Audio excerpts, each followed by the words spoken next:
Assalamualaikum warahmatullahi wabarakatuh. Perkenalkan saya Syifa Salsabila dan saya akan mempresentasikan hasil UAS saya dengan judul Penerapan Supervektor Mesin untuk Memprediksi Gagal Bayar Pinjaman Berdasarkan Indikator Keuangan. Sebelum masuk ke PPT, saya akan menjelaskan sintaks yang digunakan. Pertama, di sini saya melakukan import library, ada label encoder, standard scaler, ada trend test split, classification report, confusion matrix, dan confusion matrix display untuk evaluasi model. Kemudian ada import model SVM, ada import NumPy, Pandas, Seaborn, dan Matplotlib untuk plotnya. Selanjutnya di sini ada import data. Kemudian ada eksplorasi data yang pertama, yaitu menampilkan 10 data teratas dengan fungsi head. Kemudian kita menampilkan tipe data dengan fungsi dtypes dan menampilkan describe data dengan .describe. Selanjutnya saya membuat matrix scatter dengan SNSF plot, di mana default di sini ialah variable target yang digunakan pada data ini. Selanjutnya ada preprocessing data. Yang pertama itu ada mengecek missing value dengan code is not that soon. Kemudian mengecek data outlier dengan melihat atau membuat dari box plotnya, dimana di sini kita bisa lihat terdapat outlier di variable bank balance. Kemudian di sini mengatasi outliernya menggunakan EQR, nilai EQR, dimana di sini kita definisikan dulu Q1, kemudian Q3, dan menghitung IQR-nya dengan mengurangi Q3 dengan Q1, dan menghitung batas atas dan batas bawah dari box plotnya. Kemudian mengganti data yang outlier itu dengan batas atas atau batas bawahnya. Selanjutnya mengecek kembali, dapat dilihat bahwa datanya itu sudah bersih. Dan selanjutnya di sini kita split data, di mana X-nya itu kita definisikan dari kolom pertama hingga keempat.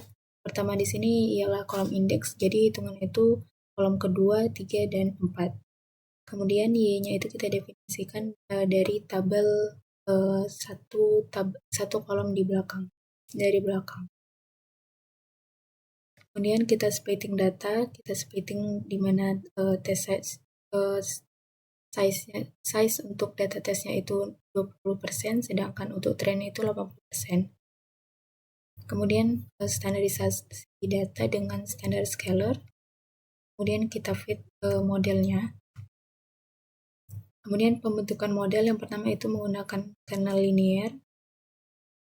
Kemudian yang kedua itu ada kernel RBF. Kemudian yang ketiga itu kernel poly. Kemudian untuk evaluasi modelnya kita menggunakan confusion matrix. Kemudian kita tampilkan dengan confusion matrix display. Dan yang kedua itu menggunakan classification report untuk menampilkan hasil prediksinya. Begitu juga dengan model kernel RBF dan kernel polinomial. Selanjutnya kita melakukan perbandingan performa model dengan membuat box bar plot dari evaluasi ketiga model. Dapat lihat bahwa tiga model ini hampir mirip, tetapi yang linear itu lebih kecil. Selanjutnya kita lanjut ke PPT. Adapun latar belakang dari masalah ini yang pertama ialah gagal bayar merupakan masalah utama bagi lembaga keuangan karena menyebabkan kerugian dan meningkatnya risiko kredit. Nah, untuk mencegah hal ini, diperlukan metode yang lebih akurat dalam mengidentifikasi peminjam yang berpotensi tidak mampu melunasi pinjamannya. Nah, dalam menganalisis data pinjaman, kita bisa menggunakan machine learning sehingga kita dapat mempelajari pola penyebab gagal bayar hingga prediksi risiko kredit dapat dilakukan secara lebih tepat. Metode yang paling dapat memiliki ketepatan dalam klasifikasi ialah supervektor mesin. Itu SVM.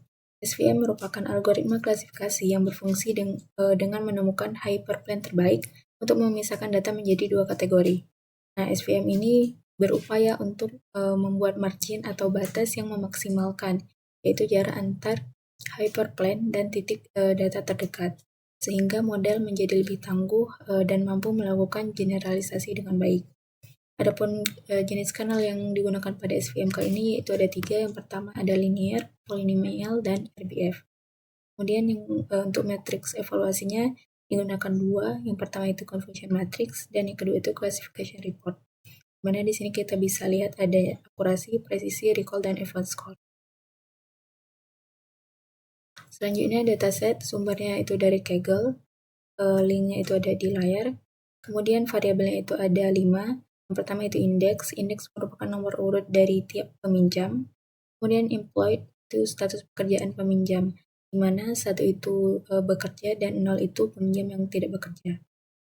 Kemudian ada bank balance, yaitu jumlah saldo yang dimiliki peminjam di rekening banknya saat itu. Kemudian ada annual salary, yaitu total pendapatan atau gaji dari peminjam tersebut selama setahun. Kemudian defaultnya merupakan variabel target, di mana 1 itu artinya gagal bayar, sedangkan 0 itu tidak gagal bayar.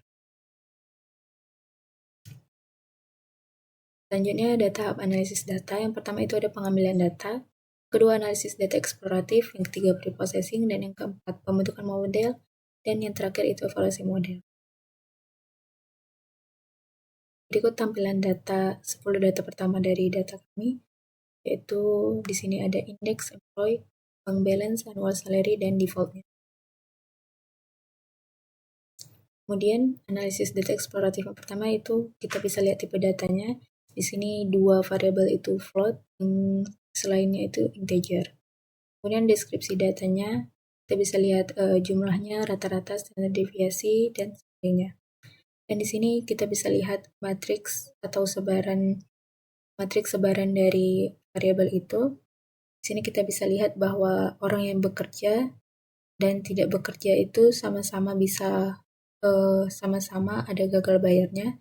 Cuman orang yang memiliki pekerjaan dan uangnya itu lebih tinggi cenderung lebih banyak gagal bayarnya.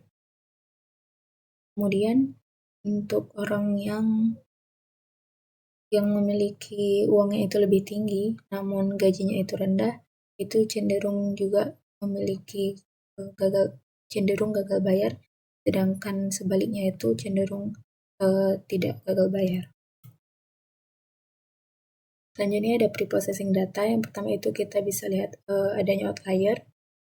Kemudian kita atasi dengan mensurization, itu dengan mengganti nilai outlier agar tidak ekstrim, di mana outlier yang terlalu tinggi diganti dengan upper bound, dan outlier yang terlalu rendah diganti dengan nilai lower bound. Dan setelahnya kita bisa lihat bahwa outliernya sudah diatasi. Selanjutnya pembentukan dan evaluasi model. Yang pertama model linear. Dapat dilihat bahwa semua kelas yang tidak gagal bayar itu berhasil diprediksi dengan benar, sedangkan yang gagal bayar semuanya gagal diprediksi. Namun akurasinya itu lumayan tinggi, yaitu 97%, walaupun advanced score di kelas 1 itu 0%. Selanjutnya pembentukan dan evaluasi model dari model dengan kernel SVM atau polinomial. Yang pertama kita bisa lihat bahwa dari 9.933 hanya 5 yang salah diprediksi sebagai kelas 1.